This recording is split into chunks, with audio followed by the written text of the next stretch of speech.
Hello, and welcome to another episode of Scavenger Life. This is episode number 145 on scavengerlife.com.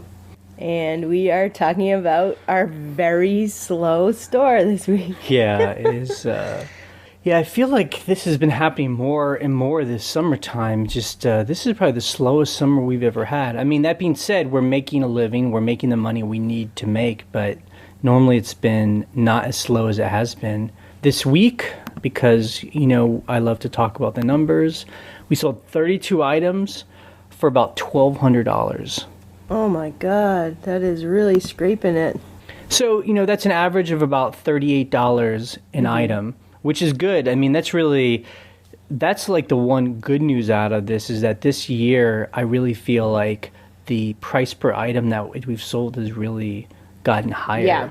I think if you had asked us this a year ago, it might have been like $25. So the fact that we're up to $38 an item, that is the thing that's really saving us. And I'll actually talk about that later in the podcast about the difference between selling a less for more money versus selling a lot of quantity for a small amount.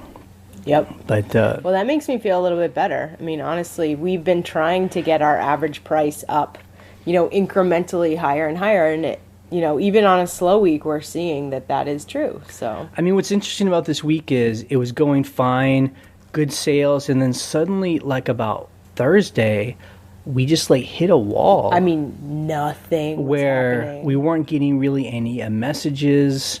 We'd sell one or two things a day. Yeah. I mean, we probably got 3 offers, over a course of 4 days, which again is very strange for us. Well, we do have to remember, and usually I don't take this stuff into account or I don't know how much it matters, but it is Labor Day weekend. So it's a long weekend for a lot of people. So that could mean a lot of people are going out of town. They're offline. It's the last summer vacation, weekend. So I think that might have something to do with it. Yeah, I mean, but that being said, too, on the blog, some people are saying their week has been great. Right. They've been selling a lot. And so, as a seller, I just have to remember that my experience on eBay is not everyone's experience, Right. Some stores, and that's just the way it is. It's just being like having a retail store. Yeah. It's just, there's a cycle to all these things. And, we can't, we can't judge our future on, just 1 week or, Right. Yeah. So we try to keep a positive outlook. I mean, I think we just try to have the long-term strategy of it's a slow week, it's a slow month, it's a slow summer. It's not always like this. Well, I mean, I think it's all about being helpless, or the parts that I'm helpless at and the parts I have control over. So I have no control over eBay itself. Right. Some people were posting on the blog that eBay was having some kind of problem where buyers couldn't buy an item because eBay was telling them the seller didn't ship to that area, which would not be true especially if it's in the States. It was some kind of error. Right. I don't know if that's true. I kind of hope that's true because that would explain why it's been so slow for us. But the weird thing is I've never gotten a message from anyone being like, wait, you're a U.S. seller, but you don't ship to the U.S.? I would think if someone was actually trying to buy something, they would say something to us. Right. So, those kind of things we're just helpless on. And, I mean, I guess I could do like other people. I mean, man, that e-commerce bites blog that someone linked to that had that news, you just looked in the comments and it was just, I mean, it's the epitome of what I talk about on the eBay community of forums. Yeah, it's all those people. It's almost like they had some bad experience with eBay, or they don't know how to run a business, so they want eBay to fail, and they just love every little drip and drop of why eBay's horrible. I mean, I think a few people said this, and I was the same way.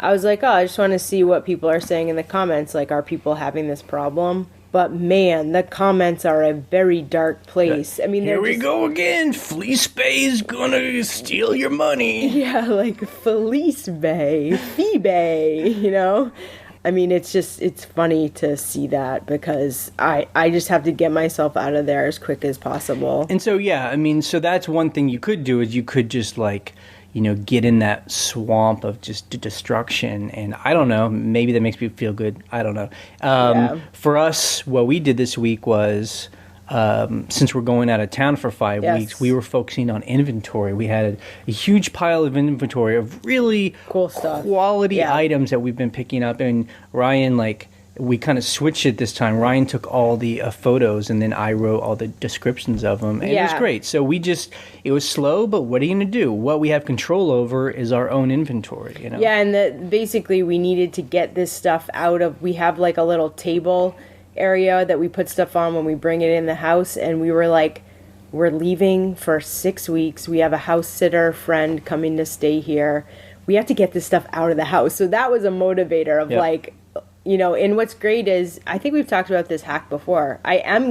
We are flying on Virgin America, so you can go and you can actually list on eBay for free through their Wi-Fi. Because eBay has partnership with it's Virgin America, where if you're on the flight, there is a Wi-Fi that you pay for, but you can go on eBay for free. I guess shop. Yeah, because I guess they want people who are flying to shop. To shop on eBay. But Ryan figured out that once you get on eBay, there are certain parts of eBay where you can list. Yeah. Not everywhere, right? I can't get into my messages. Like, you'll see that sometimes it's like a little subdomain that just the Wi-Fi's like blocks that.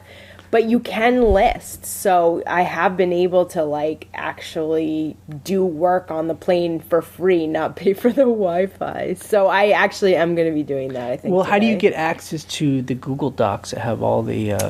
What I do is I've started to download the Google Docs and put it into Dropbox. Nice. So I might actually do that today. I've downloaded several of them. Plus, I have some of the older notebooks that have scanned notebook papers. So that's just on my laptop. That's good. And what we're talking about is when I take pictures and write descriptions, I type it all into Google Docs. So when Ryan sits down to a list, whether it be on the couch at home or on a plane going across the states, she can just bring up that doc and then just copy and paste, which is great because I've already done the title. And all that. So that's really helpful. So I think what I'll do is I'll make sure I just download them as plain text, and I just open them and copy and paste. So if I'm not online, I still have it available. So while we're on this 6-hour flight to California, while I'm dealing with my anxiety about flying, trying to just focus on playing a game on my iPad, Ryan will be very productive. And so I'm not one of those crazy guys who's screaming trying to get off the plane. I think what's funny is you've had plane anxiety for the last year or two, but before that time it was always the other way around. It was always me who was obsessive about having anxiety attacks. Yeah, I don't know. So he switched. I'm sure other people out there have this too, but it seems like it's very common. I don't know if you hit a certain age in your life or something, but a couple of years ago I was on a plane and suddenly had a panic attack. And if anyone knows what these are, it's not like a mood change. No. It's like a hand gripping your heart that feels like it's just squeezing, and it feels like you got to get off the plane, and it's very interesting. And so the way I've dealt with it and you've dealt with is you just kind of work through it, and we read about it, and we don't avoid flying or doing the things that give us anxiety, because then that just hurts your quality of life. So over the next 6 weeks, we're taking 6 long flights, 5+ hours, and I'm one part of me is this is the biggest nightmare I can have, but then I gotta remember we're going to places I want to go to. I don't think it's 6 flights, is it? Well, if you count it's LA, about that. So it is quite a few, but I think what's good is for me, it's all about, number one, making sure you have the seats you want, which is what we've been insane about lately, upgrading to nicer seats with legroom, or making sure we're on the aisle and and just the other thing too is you have stuff to do, you have your iPad, so you have your game or your movie or whatever that's just going to take your mind off things. Or for me, I have work on the computer, which I really like. I really love now that on planes they don't make you turn off your electronics. if you have a takeoff, laptop, you have to close it. But if you have an iPad or a phone, they don't care. So it's great. As soon as I get on the plane, while everyone's packing and trying to sit down, I lock in and I'm just like I'm watching a movie, and so it's just continuous, and I love it. But this goes back to another example of what I have control over and it's what I don't. Just like eBay. I don't have control over this plane. Yeah. But I have control over how I spend my time and how I deal with it. And your attitude and all that. Exactly. Instead of... Maybe that's it on all those eBay forums where people going crazy. Maybe people having panic attacks. Maybe that's it. I'm having a panic attack with my eBay store. I hope it's still turned on. But again, like I said, we made the money we need to make this week, just not as much as we have been the other summertime. So let's move on. One thing we were selling this week was T-shirts. Yeah, T-shirts. It's funny because those guys, the Thrifting with the Boys, they have like a show and everything and a blog, and they're all like famous. And we saw them live once too, where they did like a T-shirt presentation. Yeah, like how to sell T-shirts. They were at eBay on location in Philadelphia, and they did a presentation, and they were just like talking to people. And if you watch their show too, they're always looking for T-shirts. Like, so what we have avoided T-shirts because we're just like, I don't even want to go down that road, you know? Because when you go to places like Goodwill, it's just rows and rows of T-shirts, and they're like $3, you know? Yeah. So what we try to do is actually get them cheaper at like the bulk places where you can basically fill up a trash bag full of T-shirts. But we just I personally just look for ones that I think I would wear or would be cool for like, you know, like young hipster weird people. Well, I guess it's just like anything. We go it's with our gut, and what we did was we did an experiment like 6 to 9 months ago where we went, and it was only a couple times where we both like searched through all the shirts. Yes, we went it's with our gut. We were getting like concert T-shirts and like funny like pop culture kind of stuff, pop culture type stuff. Or like one of them, I always try to get like tourist T-shirts from like the 70s and 80s where it's like San Francisco, or one was Paris and it's like totally 80s. And then we listed them. Yeah. And a couple sold, but then for some reason this week we started selling a lot of shirts. A lot of them. Yeah, it was like several of them sold this week, and I don't know if it's back to school or something like that. It must be. But I was happy because, you know, the experiment paid off. It was like, okay, that cool T-shirt we found for like, you know, 10 cents sold for $25. That's pretty amazing. So, you know, when we get people email us or comment on the blog, like they can't find anything to sell, I mean, it's one reason why we do these experiments. I mean, it works. So you could probably have a whole business just finding and selling like concert and pop culture T-shirts that you buy for $3 and sell for $30. And the thing that they always say at Thrifting with the Boys, they're always like, it's so easy to ship. Right. It's so easy to store. Right. Take a single picture, you know. Yeah, one picture, maybe two for, you know, make sure you have the front and the back and the tag. The only thing about T-shirts too, and I would advise this, is do all the measurements because, and that's like 4 measurements. I do shoulder, chest, sleeve, and length of, you know, total length. That's a pain. That takes forever, but you have to have it because you don't want to return because you didn't have the measurements.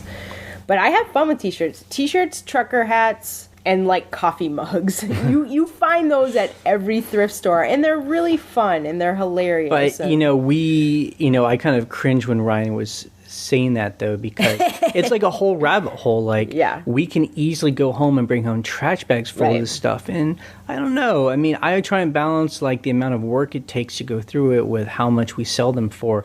$30 isn't bad. Look, our business is built on a lot of these just like bread and butter $30 items, but you know, we're trying to spend more of our time finding the higher dollar items. And I try to be picky with those things though, like the hats and the mugs and the shirts. If I find something that's like, that is a great shirt, it's like you have to get it. Sure. But yeah, you don't want to just get junk. Right. Well, you know, I see those guys when they go to Goodwill or whatever. Thrifting with the Boys, yeah. I mean, they're going and they're getting like, you know, huge baskets full. Yeah. And I always, it's wondered, they must have like assistants or something, or hire people. I don't know. I think they, for some reason, I think I read an interview with one of them, and he was like, because they travel so much now for conferences, and they speak and they have a TV show. They're kind of celebrities. They're like eBay celebrities. But I think he said someone at home, it wasn't his wife, it was someone else, a friend that he hired, that would ship for him. Oh, good. Which, for us is very difficult because no one would be able to find anything. We can't even find stuff. No, I'm just kidding. There was one thing we couldn't find this week. But we found it. And it was exactly where it should be. That was the weird thing. Yeah, a person bought an item, and we were kind of stressed doing a lot of other things, and for some reason we were just blind to it. And we were thinking we were going to have to write this person and say we couldn't find it. And then I looked again. I went and I looked, and it was exactly where it should be. So I thought that was really funny. It was like, this item is exactly where it should be, yet we weren't looking there properly. I don't know what was going on with that, but we did find it. So speaking of T-shirts, Ryan posted a photo on the blog last week about her Facebook shirt that says, "I'm not on Facebook." So people were commenting about that. We're going to put a link to where you can actually buy it on Amazon. I didn't know. My mom gave it to me for Christmas because she thinks it's funny that I'm not on Facebook. So it's a pretty funny shirt. So you can buy it on Amazon. And there's actually been several people that have been emailing us about trying to get Scavenger in life on Facebook, and I looked into it, and we have kind of like a fan page, which is different from an actual user, so it limits the ability to like interact with people. And I don't know, we've been getting in on YouTube, which I kind of like, and getting a lot of comments there. Yeah. That's another place where you can find us. Again, I mean, I don't know. We're just trying to use the places that seem productive, and then it's once we've mastered is the right word, but feel like if we put in enough time, maybe we'll move to a place like Facebook. It's all a matter of time, right? So what we learned in the comments is this week, because comments have been great on the blog. Oh yeah, they've been really active. And it seemed like these past couple of months especially, I've really been learning a lot from what people have been talking about, which is really the whole point, Yeah. So one person said that they had called eBay, and they went through their defect report with a rep, and the rep actually took away some of its defects. Yeah. So we were like, well, let's try it. So I had 39 defects in the last year. A lot of them, I think it was like... out of almost 1,300 sales. 1,700 sales. Right. We had 39 defects. 15 of them were item not received. And you guys know this. A lot of times when your buyers are just asking about tracking, they accidentally open a case. So that happened several times. I uploaded tracking to every single one of them. This also has to do with people doing it when we're away, and they're asking when it's going to be shipped, like they need a reminder, and they open up a case, but they don't mean to. So I was able to get 5 of those removed because they still had the tracking. On all of them, she could see that I had put the tracking into the case, but only the last 3 months could she actually see that it was delivered. So that kind of sucked, because then there was 10 of them that I see you put the tracking there, but the tracking doesn't update after 3 months, so it doesn't say it's delivered. I'm like, oh, come on. So she wouldn't take those ones away. But I did get 5 removed. And you got 2, it's negative. It's removed as well. So here's the thing about negative feedback. They said to me, I had 2 negative feedbacks from global shipping buyers who had never opened a case. They didn't ask for a refund. They didn't open a case. They just left negative feedback. And she said, if that is the case, then you can get that negative feedback removed. So I got 2 of them removed. One of them was about to come off in like a month, but I didn't care. I was like, if that's the rule, take it off now. The problem is, I think because of the new defect rating and whatever's going on with eBay, the hold times on the phone, I was on hold for an hour both times. This is 2 different phone calls. So that's 2 hours of me just sitting on it, actually on Google Voice, using the computer. I was obviously doing other things on the computer while I was on hold, but you can't leave the room. Right. It's you have to kind of be... You kind of have to be present. Focus. So the good part of it is that it seems like, and it's because a person in the comments had said that it worked, it seems like maybe eBay is hearing people's complaints, so they're willing to go through and take things away right now. And I don't know if this is a window, so it might be worth doing the wait time.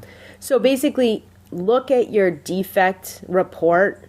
It's through the seller dashboard. The only issue with the report is they just give you numbers, item numbers. So you need to go look those up in your email or wherever you put the item numbers and figure out, okay, what was the case with this certain, thing. And then you just go through each and every one and hopefully they'll find a reason to overturn it. Right.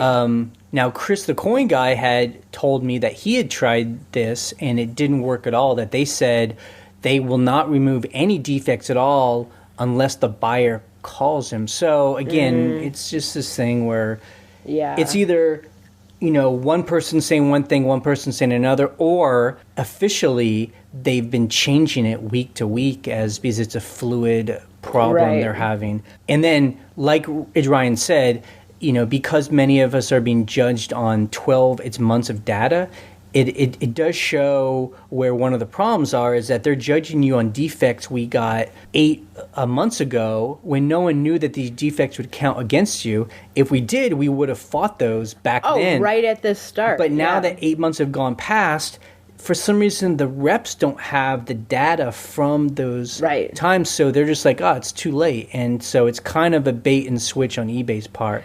But ultimately, we've almost gotten back under 2%, the 2% defect rate. Yeah, I might look at one of those defects and just call and argue it. To get come on, you gotta get us in the 2%. But it's always a balance between what's worth your time fighting for. Yeah. Some of those defects are going away in the next month, so that's helpful. Right. And then the other thing we learned in the comments was someone was talking about when you ship in the global shipping program and someone wants to buy 2 items from you, there's no way to combine the shipping. And this happened to you. Yeah, it happened to me this week. And to me. And to you, although I had to deal with the customer. But you actually had a good solution, which is a stupid solution. Wait. It's a smart solution. It's a smart solution. It's just eBay should give you a better way to do it. So this person gave me an offer on a sweater and a jacket. I didn't realize they were global shipping. She was in Sweden. She was in Sweden. Right. I didn't see that at first. I thought she was in the U.S. So she's asking for offers and I'm accepting.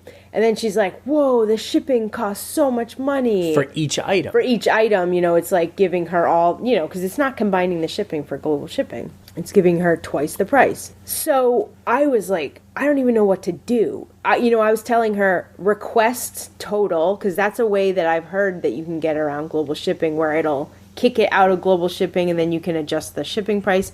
She couldn't see where that was. It wasn't available for her. So I was like, okay, Jay said, look, have her cancel those 2. I mean, what a pain this is. But she was willing to do it. She was like, okay, I'll just whatever. Cancel those 2 transactions. Make a special listing just for that person and say what it's going to be. It's going to be this sweater, this jacket. I even put the pictures in there. And then uncheck global shipping. Make sure you've got the weight correct and, do whatever international shipping that you like to do. I do priority. And so that's what she did. So she was patient enough to wait for me to go through that process and figure it out. And she did. She bought a sweater and a jacket and I shipped it priority mail to Sweden. So, but I think we love this program. We love that we just ship to Kentucky and they handle it. I mean, it's like we said, someone gave us a negative feedback I'm not responsible for it. And we aren't responsible. So we love that. But it is strange why eBay doesn't have a system where someone can buy multiple things and have it be put in one box. And you are able to correct that because I want to ship to Kentucky. I don't want to ship straight to Sweden. I just want to do I feel global shipping is only about a year and a half old. So maybe they'll make something, a system that helps you do that. Well, I have a better. fantasy that someone at eBay actually listens to this podcast and, sees that we're reasonable people trying to sell and use their system. And Right. I just hope that one of them hears this and, would do something Combined about shipping for global shipping program, please. I had mentioned this on the blog this week, but when I was doing some research on an item we were going to list, oftentimes I just put the model a number. It was a piece of electronics, and I just put it into its Google. Right. Because normally eBay shows up on the very first page and often right at the top. Right. This time, eBay wasn't on the first page or the second page. It was on the third page. Oh my and God. I did a couple others. Sometimes it'd show up on the second page. I don't think I did one experiment where eBay showed up on the first page. And it should be right up top. And so I did some just quick Googling, and I linked to it on the blog. There was a article back in May where Google updated their engine, their algorithm for their search, and they pushed eBay down because eBay was giving them kind of junk data. Right. And so I'm thinking, if that's true, that really is a real reason why it would start being slow for us. Yeah. Because if people are doing a search, I don't remember the last time I went to the second page of Google. Everybody knows that's the rule. It's got to be up top on the first page. So if it's not, and eBay's not working on making that happen, I'm assuming there are teams of people working to do that. Well, you hope so. I really hope so. eBay's expecting us who sell on eBay to up our game and to have fewer defects and, to do a better job to make people happy. But man, eBay needs to really, match our, a work to up the game, Like they say in the e-commerce bites comments. If we're doing the work to be better sellers, we need eBay to show up on Google. That is pretty basic. Yeah, because if not, then you're just expecting all the sales to come from the buyers who come through eBay itself. Now, I do believe that there are a lot of people who just go on eBay and search for stuff. I think that is totally... But it helps when someone's like, what about this obscure thing that I wanted from the 70s? Oh, that's right. I didn't even think about it. You could buy it on eBay. Click through, you know. So again, my experiments were not scientific, where I can't definitely prove that is one reason why it's slow, but that would be one thing. It could be a combination. And, and this is an example of where I would just love to hear from eBay, who is our partner in this, that they're actually, it's working on it somehow. Yeah. Okay, so Ryan, you found some Etsy wholesale site. Yeah, so I had an Etsy store in the past, so Etsy does send me emails, and they have this thing called Etsy Wholesale now, where you can buy from, local craftsmen, people who make stuff, like a store could, buy in bulk from people like that. Like necklaces, like crystal necklaces. or whatever, someone's making soap, foodstuffs, clothes, whatever. So I thought that was kind of neat. I need to investigate it a little more. You kind of have to sign up for it to be a part of it, to buy from it.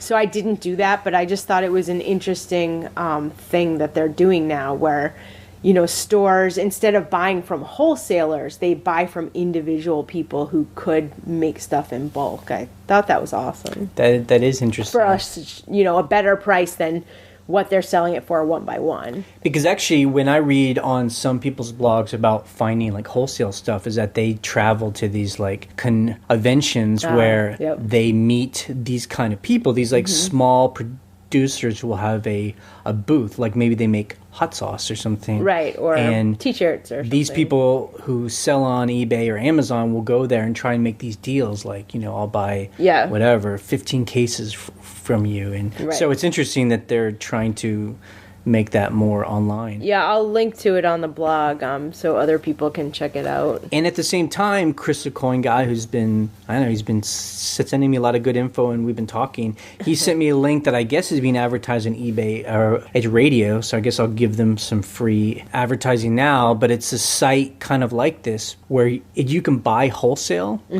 On this site, but the way it works is they're all auctions. So it's kind of like it's military stuff I bought, where, you know, they'll be like, we have 15 crates of hammers, and this is where we're starting the price at. And then people can compete. And I guess the thing that's really nice about it is, and then when they ship it to you, it's really cheap to ship. That's always the crux of it. How much does it cost to ship? What website is this? It's called Biofusion. I will link to it on the site. I haven't really gone deep into it. But that's interesting. I don't know. I'm really not a big guy. You know, we've tried some with wholesale, but I just don't find that its margins are high enough. I mean, that goes into the whole thing about, you know. Yeah, I mean, we've talked about this. You have to have a big chunk of cash to buy it instead of like what we do where we, you know, spend $1 here and there. And this leads to like another bit of a story I had this week. So, you know, I watch videos on YouTube of people selling on Amazon and eBay. Right. You know, instead of like podcasts, I'll just play these videos and I don't really watch their faces because I don't need to. I just hear it's what they talk about. Yeah. And there's this one couple that sells on eBay. Yep. And, you know, I laugh at them sometimes because they're funny people. But, you know, and there are these people who I kind of joke about because they only seem to make videos of hauls. You know, it's all They're about haul videos, yeah. And their titles are always like, I spent $75 and I made $5 million. And some people have emailed me, like, I get it. It's a marketing thing. Like, that's how they get a lot of views on their site because... you know, it's people want to click sensational. On how do I make $10,000 from $50? Yeah, you know? yeah. Because they get like a cart full of stuff, right? And it's all potential profit. Well, anyway, the reason why this was interesting is this guy who I kind of like now I really like because he kind of.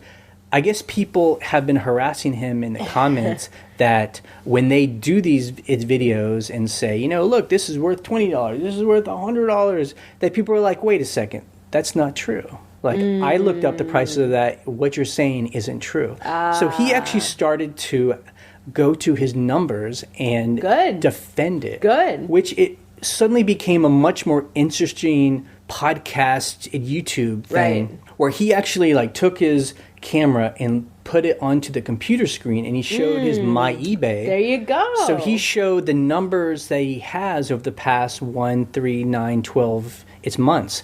So this is the interesting thing. So these people, they go to those Goodwill outlets. The outlets, yeah. The big bulk buy warehouses. The stuff by the pound. Yeah. In this one, he showed, you know, their cart of stuff, and they're like, look at all this stuff. It's a lot of, like, electronics and it's remote controls and whatever, you know.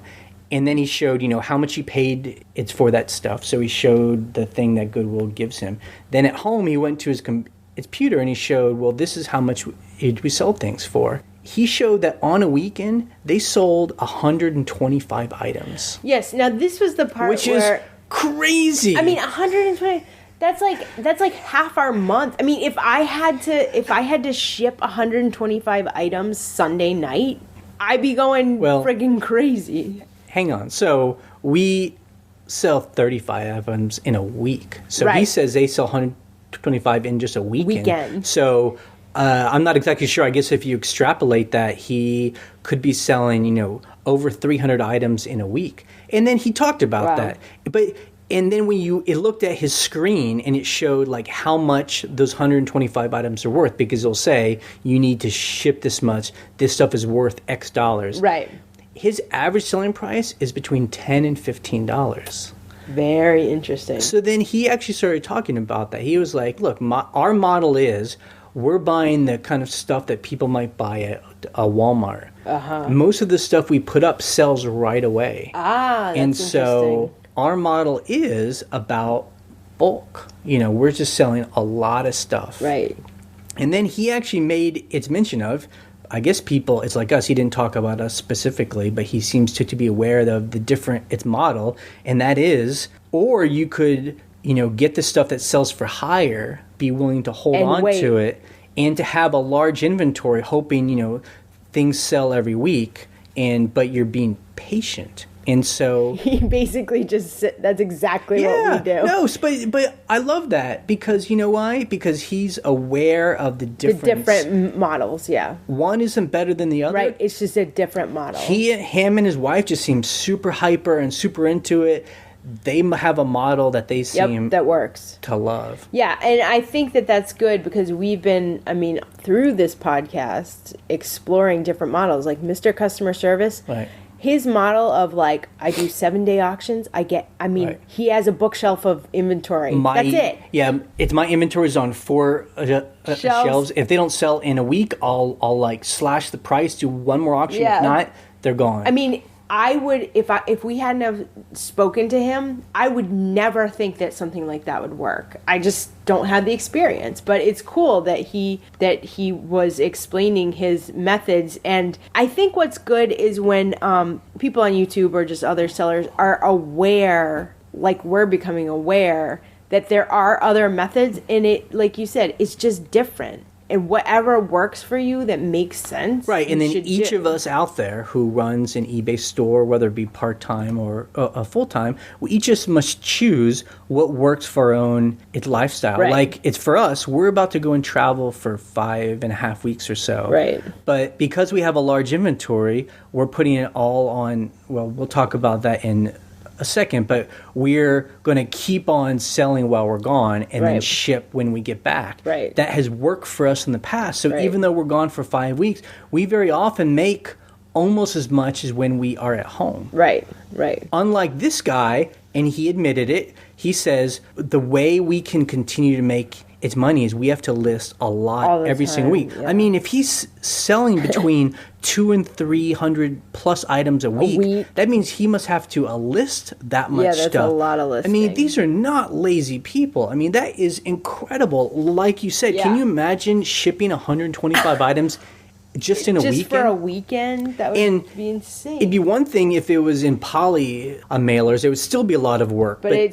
But they ship a lot of electronics, so they must be having to box this stuff up. Yeah, they have to box it. My hat is off to them. It is really cool to see other sellers really bring the proof through the haul videos. Like, you're like, okay, let's really see the finished product here. And this was the first time, I guess I haven't seen every one that they've ever made, but in its video, it wasn't just trying to show potential profit of stuff that they find at Goodwill. He was talking about the amount of work it takes to do that. And that's what's interesting. That's the reality of it. Anyone can go and get a big cartload of junk. The difference is, do you have the patience and the organization to be able to sit there and list all of that? And once you list that, go and list more and do that again and again and again and again. And buy it all and organize all the storage. Deal with all the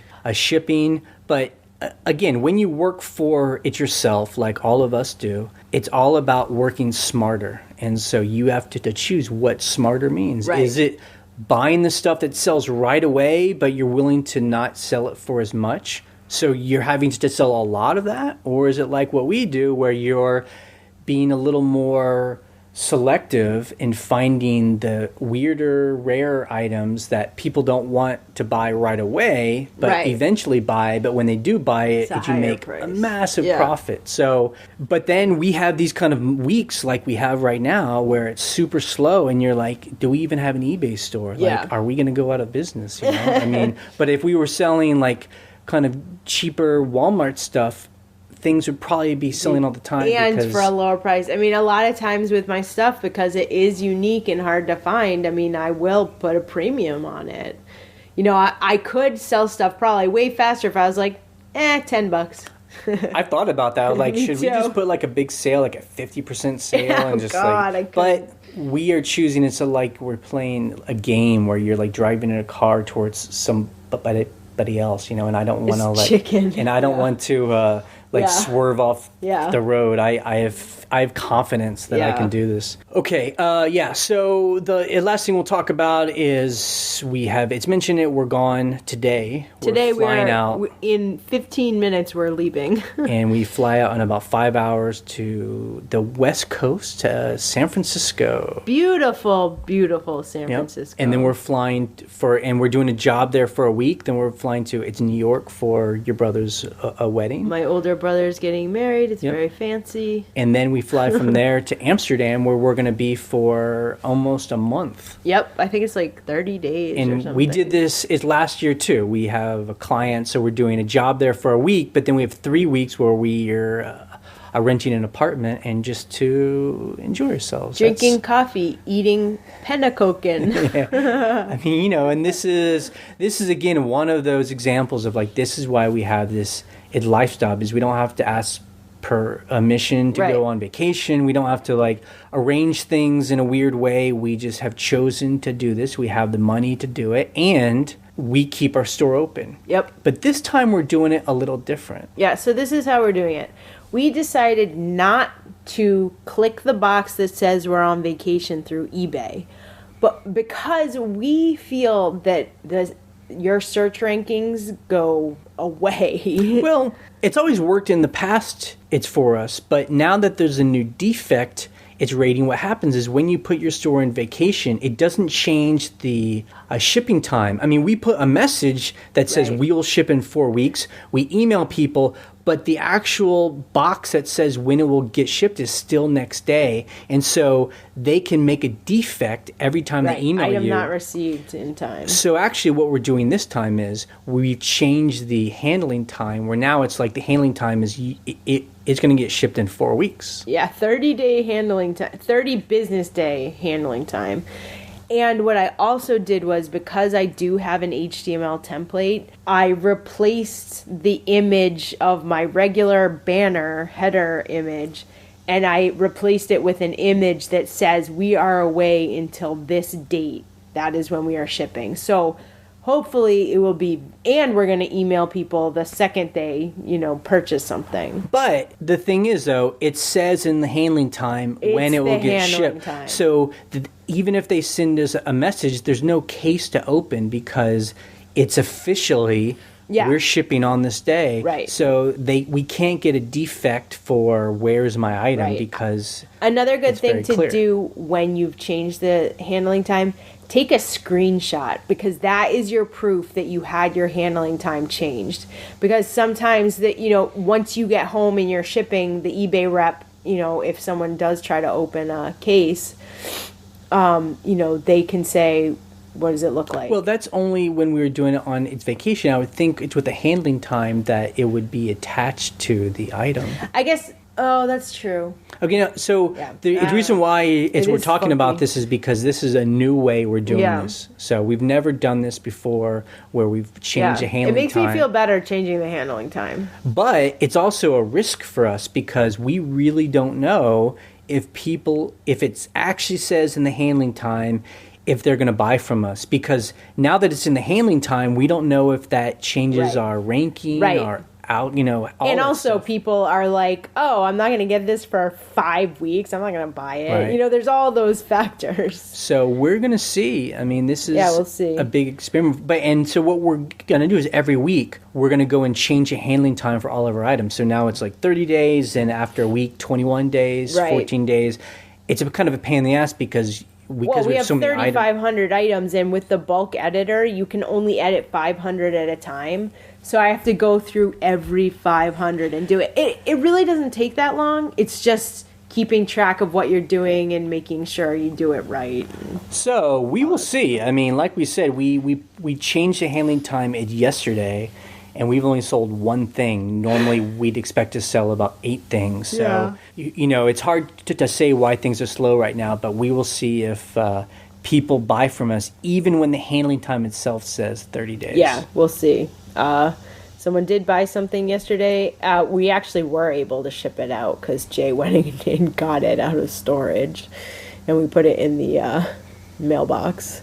Okay, so we're going to wrap this up so we can catch our plane, but we want to remind people that, again, we've changed our posting schedule. So now we post what's happening this week is now posted on Sunday nights or on Mondays, really. And then we'll post our kind of topic conversation on Wednesdays. I will try to get this up, and Ryan's going to actually edit this on the plane, and when we land, upload it at the hotel. The hotel, so it will be up, and then Wednesday we'll have another one for you. And I think what we're going to do is we're going to answer all the questions that people have been emailing us. So yeah, we've been doing the Q&A posts, as you guys have seen, but we still get a ton of questions through the little sidebar form. And this week, for some reason, we got about 3 times as many questions as normal. So we're just going to make it into a whole podcast. Yeah, so they're good questions, and I got a lot to say. I know you do. Okay, this podcast is ending in 3, 2, 1. Bye.